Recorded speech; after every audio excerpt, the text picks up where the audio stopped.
For 45 years, the Weed Ladies have been making and selling gorgeous floral arrangements to benefit the Heritage Society. I recently caught up with them and found out there are more than flowers that bloom for these women. The year was 1969, and a group of Naperville women had just started gathering, sharing a common interest. We used to get together and talk about gardening and what we've done in our gardens. Long before silk flowers, the ladies would make floral arrangements using dried flowers from their own gardens at home or the one on settlement grounds. We grow flowers that we can dry, and I always say if we're successful, you won't see many flowers in our garden because we cut them just before they peak. Because weeds are what commonly grow in the Midwest, the group quickly became known as the Weed Ladies.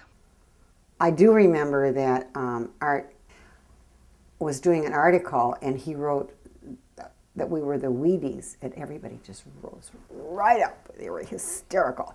We're not the Weedies, we're the Weed Ladies. And that was the end of that, you know. So at some point in that time, we had become the Weed Ladies. But don't call us the Weedies.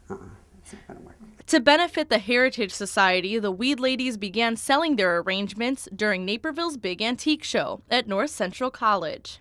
The event brought crowds from all over to buy antiques and flowers from the ladies. Years later, the ladies would call the Daniels house at Naper Settlement home. The building is where the group makes their arrangements today and where they host their sales. We've been here for quite some time, and it makes a great place for us to have our sale. When they stopped having the antique shows, then, of course, then we came here, people came here, and we do all our designing here and all of our sales here.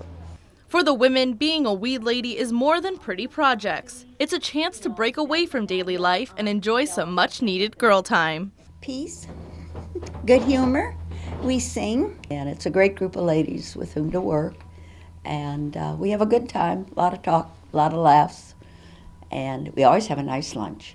And I've stayed since 2000 because it's so much fun to be here. I always joke and say it keeps us off the streets and out of the malls. It was wonderful what we did, and I know that I enjoyed it. You can still pick up your own beautiful blooms. The ladies will be selling their arrangements during the Mansion Holiday Tours at Naper Settlement.